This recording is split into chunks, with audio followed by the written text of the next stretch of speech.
The gang's all here together. You ready? Look at this. First of all, Kilo Juliet November, Tango Delta Sierra, now Tango Papa Sierra, and of course,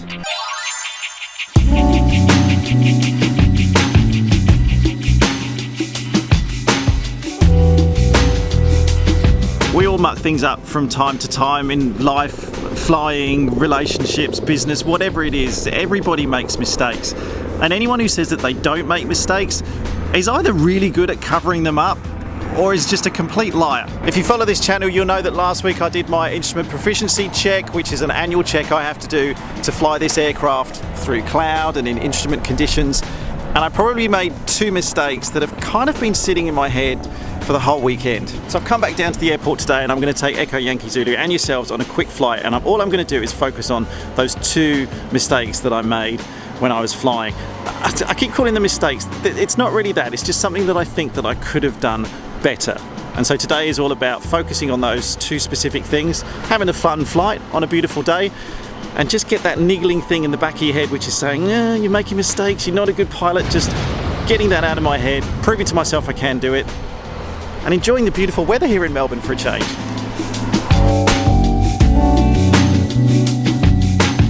Just before we go, I need to test one thing, and that's this new plug,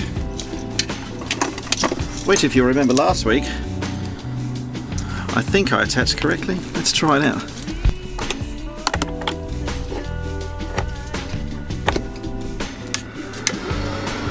Ground low.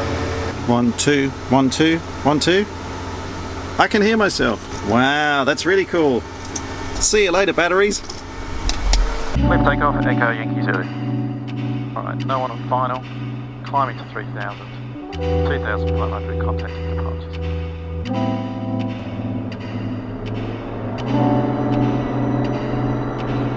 Static RPM is good. Airspeed's coming alive on both.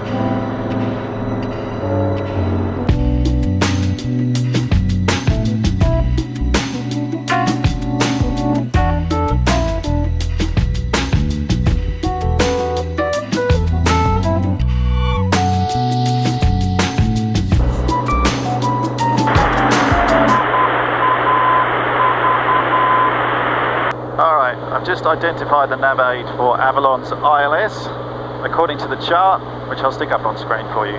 That Morse code that I heard, that was mistake number 1 when I did my... Echo Yankee Zulu, turn right 10 degrees, report new heading. Right 10 will be... right 10 degrees, that's 275 Echo Yankee Zulu. Echo Yankee Zulu. And that, not identifying the Morse code correctly, was what I did when I went into Essendon Airport, because I had Avalon tuned in. Anyway, so that's the first thing. Now I've identified it correctly, now I'm going to go through my check. So now I'm on vectors, I'm going to go across to VLOC here. And then the inbound course for Avalon is 176. Brief myself on the approach. And ATIS 1182. 100 feet, broken 1,400 feet, broken 2,500 feet, temperature 9er. Lower us down a little bit more, there's no point flying there. Okay, Yankee Zulu, continue on the heading and contact Avalon approach 133.55, good day. Continue heading 133.55, Echo Yankee Zulu. Avalon approach, Echo Yankee Zulu with you maintaining 3,000 with information Foxtrot. Echo Yankee Zulu, Avalon approach, good day to you. Continue on the heading 275, vectors ILS 18. Continue heading, copied, Echo Yankee Zulu. Yankee Zulu in the missed approach, comply with the publish missed approach. Publish missed approach, Echo Yankee Zulu. Which will be a climb, so track 176 straight ahead, climb to 3,000, then we should get our turn to the right. That's the missed approach procedure, minimums as we've briefed 290. Things are looking better today, but we are going to be entering some clouds, so I'm going to focus now, but follow me along as I fly the ILS into Avalon, and then we should take a right turn and head down to Warrnambool, which will be our next destination. But low cloud, a little bit cold, got to keep an eye out for ICING, even though it's 5 degrees outside, we should be alright, but We're going to stay alert whilst we fly this ILS into Avalon.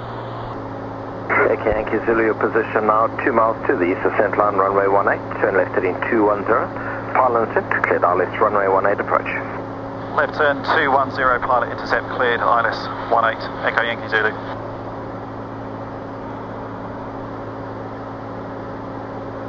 Alright, turning on to established, 120 knots, waiting for the glide slope. Okay, Yankee Zulu, 11 miles from the threshold, report on the missed approach. Report missed, Echo Yankee Zulu. Glide slope's active.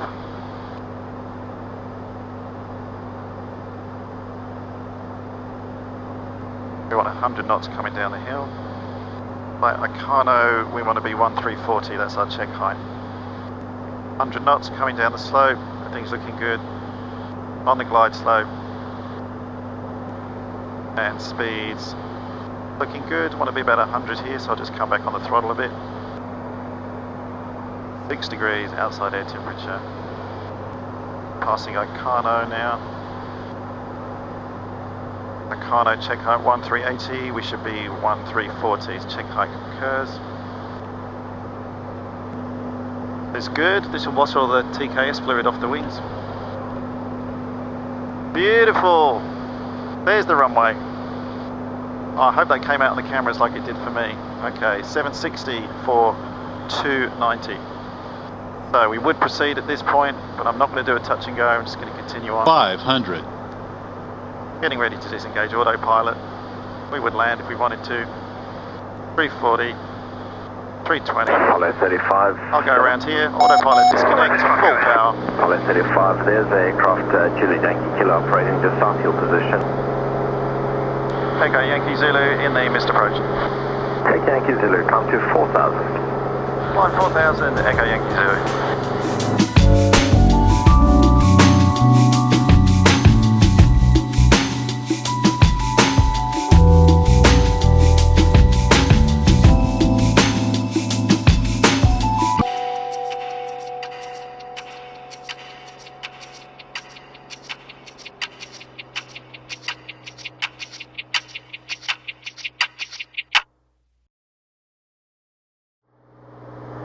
Hey! And Echo Yankee Zulu maintaining 6000. Echo Yankee Zulu. Alright, just leaning the engine out, just like Stephen showed me the other day when we tried to go whale spotting, but we saw a lot of waves, we didn't see many whales. Best economy, there we go.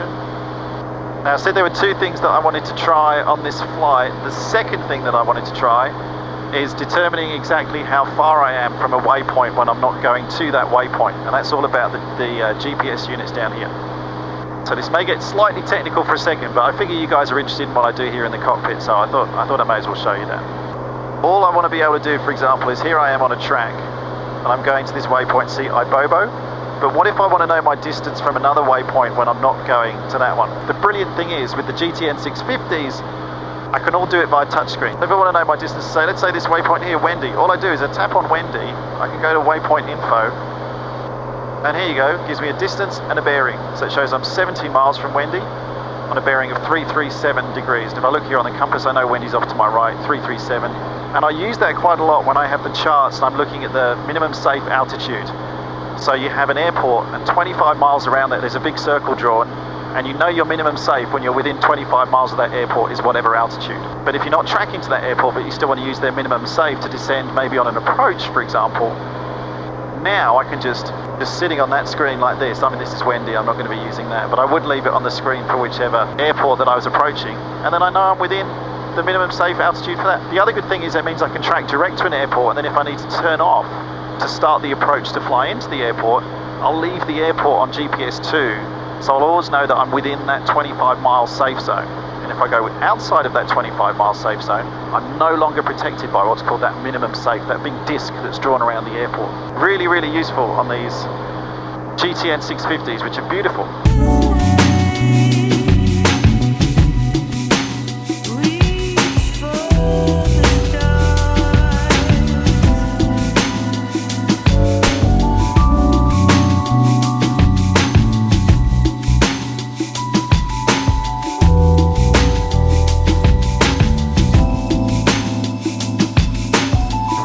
I'm supposed to run the TKS fluid, the basic ice protection, out of the wings about once a month, just so the sponges don't dry up too much. So I thought today was a good day to do it, especially because we're going in and out of clouds, as you can see, like this one coming up. But I just thought I'd quickly show you that so you can actually see it. It's quite a good, when you're out of the clouds, you can see the fluid weeping back over the wings. They call it a weeping wing system. Alright, back into the cloud. Just picking up a little bit of ice coming through those cloud tops, just a tiny bit of trace on the top. Knew we were coming out the other side, so that was okay, and now we're in clear air again. But Echo Yankee Zulu, you're just going straight into Moorabbin, no approaches? A firm, we'll descend after Avalon, then straight into Moorabbin, Echo Yankee Zulu. Echo Yankee Zulu. But yeah, I'm just very cautiously watching that, because even though we have the TKS, the weeping wing, we're not allowed to fly into known icing. I have basic ice protection, but this is not what they call a FICI, a flight into known icing. It's not that type of aircraft. So I can't just merrily plough on if I know that there's icing. But the ice protection really helps me, because I got a bit of ice on the wings just coming through those clouds, but I can turn that on to remove it. The other thing I can do is obviously climb above the clouds. We could have done that. Descend down to get into warmer air, could have done that as well. And that's in fact what I'm going to be doing after we pass our next point at Avalon. But it seems like we're through the clouds, there's nothing really ahead of us now. So I'm going to get us ready to fly over the bay and back home to Moorabbin.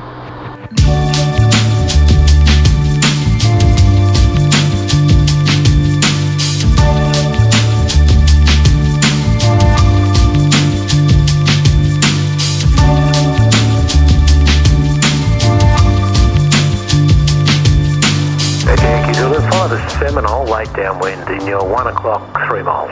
Traffic in sight, okay. 500. Echo Yankee Zulu, clear to land. Clear land, Echo Yankee Zulu. 12 o'clock, low, left, down.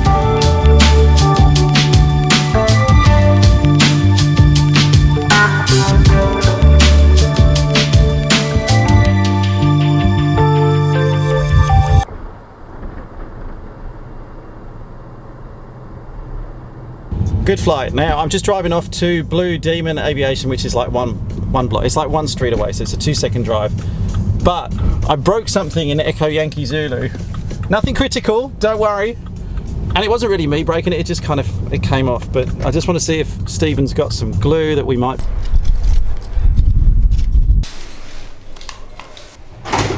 Oh, how are you? Stephen, I kind of broke something else on the plane. It wasn't my fault this time. This snapped off, so this is what I need to fix. Can you ever fly without breaking it?